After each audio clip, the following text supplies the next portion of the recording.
जों दिनै नैबे हालामाव जेनाखि सानसेनि सिगां जानाय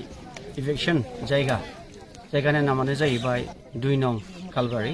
आरो गलगाटा बेयाव जों चिरां डिस्ट्रिक्ट बनसुनि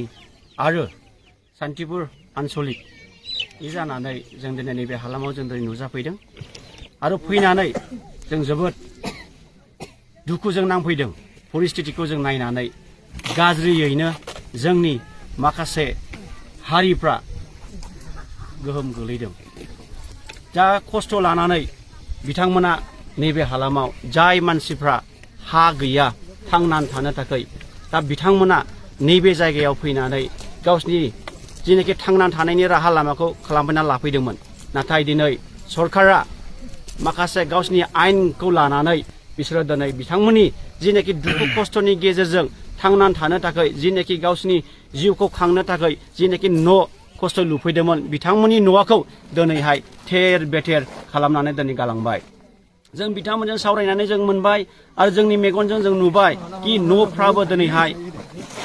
सिफायजोबनानै बिथांमोना गिजि हेर फाल खोंनानै दिनै थानांगौ गोनां जादों बेफोरबायदि जाथाया मानि थाखाय जाखो जोंनि नैबे बड'लेण्ड ओनसोलाव जोङो बेखौ जोब्बाय होनना जों सानदोंमोन नाथाय दिनैसिमबो जोंनि हारिया जोंनि बर' हारिया सैसोनानै थानांगौ गोनां जाना फैदों दा बेफोरबायदि अबस्था जों माबेनिफ्राय बे जाबोगासिनो दङ बेखौ सरकारा दिनैसिम सलिउसनाव लाबोनो हायाखै नामा दा जोंनिफ्राय जों चिरां डिस्ट्रिक्ट बनसुनिफ्राय जों जानानै जों बेखौनो जों खावलायो जुदि बिथांमोना गावसिनि आयेनखौ लानानै इभिक्सन जुदि खालामोब्ला बिनि एडभान्सआव मानो बिसोरनो थानायनि थाखाय जानायनि थाखाय मानो बेबस्थाखौ खालामा जुदि खालामखायो गावसोरनि दिन थारिख जुदि थिग खालामखायोबा होमबा बिसोरनो थानायनि थाखाय मोनसे एडभान्स जायगाखौ लकेसनखौ बिसोरनो खालामना होनांगौ दिनै बिसोरखौ मानो दाउसा मावरिया दिनै खालामखो दिनै ओंखाम संनानै जानो थाखाय जायगा गैया माइरं गैया दै लोंनो थाखाय दै मोनाखै बिथांमोना जोबोद दुखु मोनदों आरो बिथांमोना गावसिनि दुखुखौ जोंनि सिगाङाव प्रकाश खालामदों जोंखौ जुनारफोरबायदि खालामबाय होननानै बिथांमोना प्रकाश खालामदों दिनै जुनारफ्रा थांनानै थानो थाखायबो बिसोरनाबो न' मोनो जायगा मोनो उन्दुनो थाखाय नाथाय मानसि माहारिया जायगाखौबो मोनला नामा दा जों चिरां डिस्ट्रिक्ट बनसुनि जानानै जों सरकारखौ जों बेखौनो जों खावलायदों आरो जों होनदों नोंथांमोना गोख्रैनो जिनाखि लेन्डलेस जानानै थानाय जिनाखि न'खर गैजायै हा बां गैजायै जिनाखि बिथांमोना खारनानै थाफैदोंमोन बिथांमोना जाहाथे सर्ट टाइमनि गेजेराव जाहाथे बेखौ एरेन्ज खालामनानै होयो इलिगेल एनक्रचमेन्टआ दिनै बिटिआर ओनसोलाव दिनैसिमबो जागासिनो दङ ट्राइबेल बेल एन्ड ब्लकआवबो दिनै जागासिनो दङ बिथांमोना बेफोरखौ नोजोर होआलाबानो दिनै मानि जिनाखि ट्राइबेल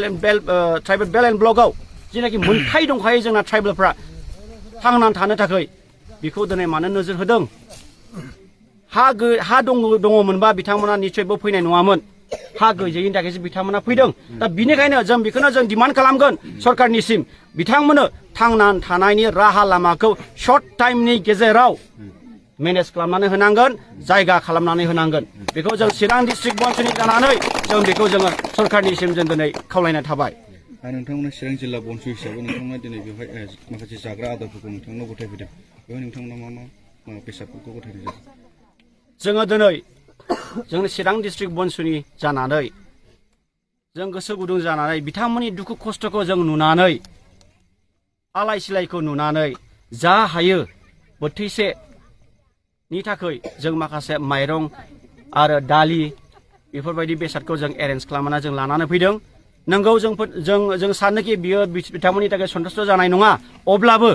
जोंनि अननायनि थ्रुयै मोनसे सहायखौ जोंनिफ्राय नोंथांमोना जों दिनै होफैबाय नोंथांमोना बेखौ अननानै बजबनानैबो लाबाय आरो जों आसा खालामबावो फैगौ दिनफ्राव आरो बिनिफ्राय बांसिन जों होफैनो हागोनखौ जों नोंथांमोननि सायाव जों दिनै बुंनानै गालांनो